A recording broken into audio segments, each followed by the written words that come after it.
Ya nos acompaña y le damos la bienvenida a esta hora a Mauricio Alarcón, director de la Fundación Ciudadanía y Desarrollo. Gracias por estar con nosotros para hacer este análisis de lo que está ocurriendo, ¿no?, en la situación política. Con estos cambios que toma el gobierno, ahora la expectativa es si realmente a través del nuevo ministro se puedan llegar a atender estos puentes con la Asamblea. Se ha dicho que pudieran encaminarse los diálogos. ¿Cree usted que va a ser viable realmente cambiar, darle un giro a lo que está pasando hoy entre Legislativo y Ejecutivo? Buen día. Buen día, Liz, y buen día a la audiencia. Un primer gran paso ha sido dividir el Ministerio de Gobierno nuevamente en dos, para que una misma persona no esté a cargo de la gestión de la política y de la seguridad y el crimen organizado.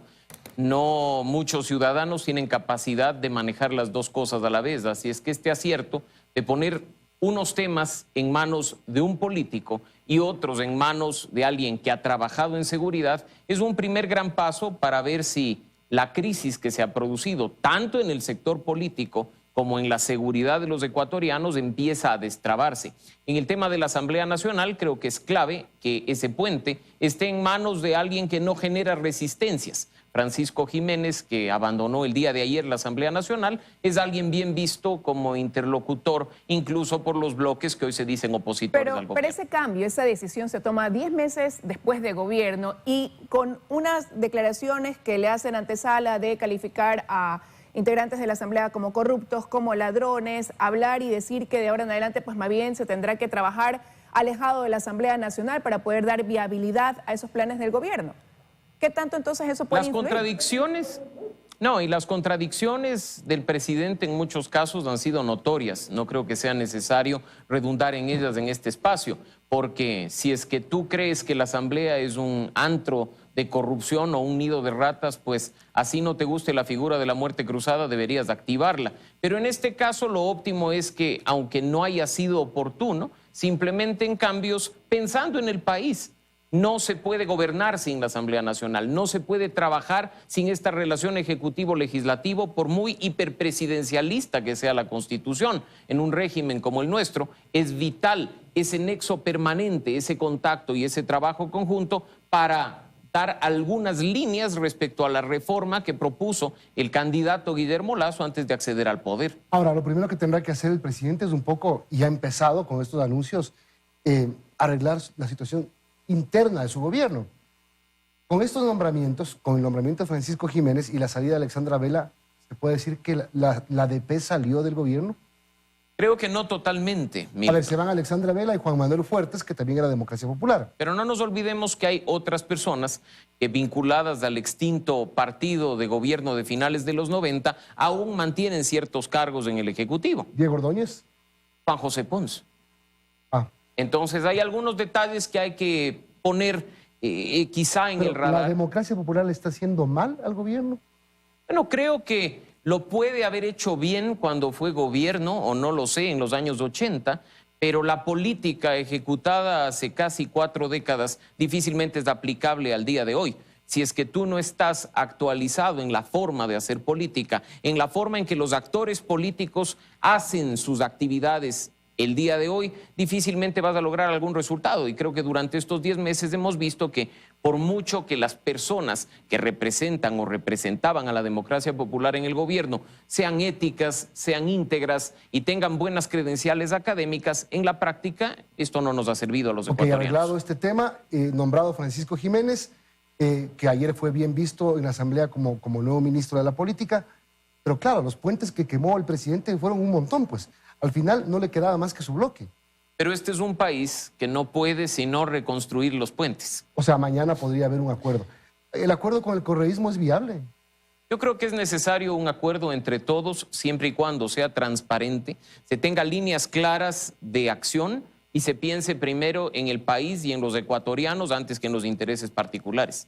Más allá de que un bloque nos caiga bien o nos caiga mal, es un bloque mayoritario de la Asamblea Nacional. Y cuando Guillermo Lasso entró a la segunda vuelta en febrero de 2021, no el 24 de mayo que asumió el poder, sabía que tenía apenas 12 de las 137 curules de la Asamblea Nacional, con lo cual los acuerdos programáticos sobre la base de planes de gobierno y de acciones concretas tenían que iniciar ahí, no a la carrera en el mes de mayo para lograr las autoridades y las comisiones cuando eres definitivamente de las bancadas la más pequeña de la Asamblea Nacional.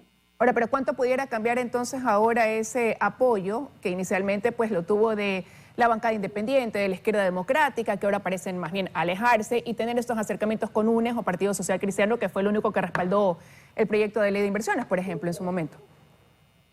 Como ecuatoriano tengo esperanza de que poner al frente de la gestión de gobierno a un asambleísta permita reconstruir puentes incluso con aquellas organizaciones políticas que han sido afectadas por declaraciones del presidente en los últimos días. Si bien es cierto que hay mucho que investigar en cuanto a declaraciones de impuestos o incluso respecto de pedidos de favores al gobierno por parte de algunos actores, hay que poner por delante, insisto, las prioridades de Ecuador. Y en ese sentido, aunque los puentes hayan sido destruidos a partir de las declaraciones del presidente, es vital reconstruirlos porque el país no aguanta más pugna política. Estamos apenas a 10 meses del periodo presidencial. Nos faltan 3 años y 2 meses, Liz. Pero eso deja de lado, sí, por ahora al menos una muerte cruzada que ya el gobierno no la consideraba, deja eso de lado, pero no deja de lado el que el ministro de Gobierno actual también tenga esa misión de la gestión para ir a una consulta popular, donde el gobierno plantea también tratar temas duros,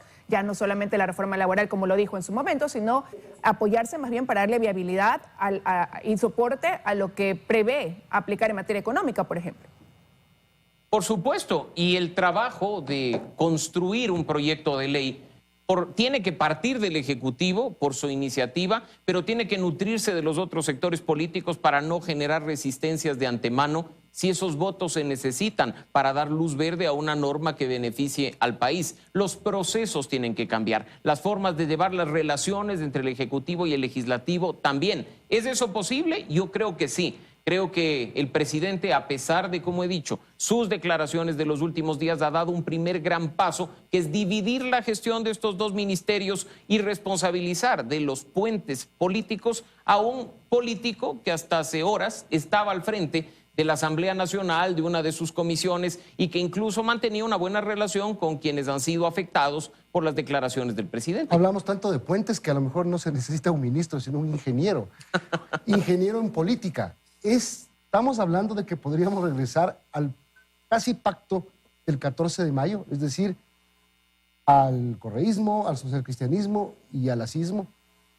Yo creo... ¿O de gana no se hizo ese pacto? No, yo creo que los pactos, si tienen al país por delante, si tienen claras las necesidades de los ecuatorianos, no las voracidades de los actores políticos, van a darse no solo entre UNES, PCC y el oficialismo, sino incluyendo también a Pachacuti, a la izquierda democrática y a los independientes, porque no me van a decir que la bancada del Acuerdo Nacional, Milton, el famoso BAN, es un acuerdo de por sí y funciona perfectamente bien, cuando en las últimas votaciones hemos visto que miembros de esa bancada tienen una posición contraria a la del presidente de la República. Votaron por las amnistías. Que a veces se queda incluso sin sus propios 12 legisladores. La votación de la Ley Orgánica de Educación Intercultural tuvo apenas 9 votos negativos.